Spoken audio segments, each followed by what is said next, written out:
रबीउल अव्वल महीनो मुझे आका करीम हज़रत मोहम्मद मुस्तफ़ा सल्लल्लाहु अलैहि वसल्लम जे आमद जो महीनो आहे रबीउल अव्वल।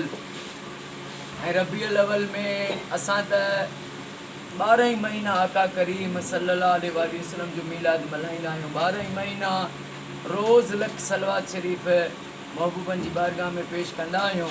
पर हिन महीने में जेके अल्लाह जा बुज़ुर्ग फरमाइनि था त ही आका जो आमद जो महीनो आहे रबीउल अव्वल। हिन महीने में दुरूदो अकबरी जेको आहे उनजो विर्द तमामु घणो कयो वञे। अस्सलातु वस्सलाम अलैका या रसूल अल्लाह, अस्सलातु वस्सलाम अलैका या रसूल अल्लाह।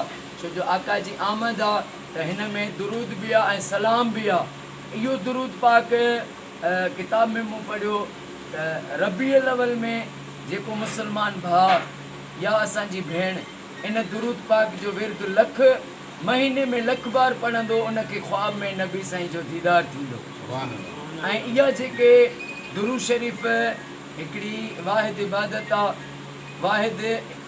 आहे जंहिंजी क़बूलियत जी अल्लाह पाक गारंटी ॾेई छॾी आहे।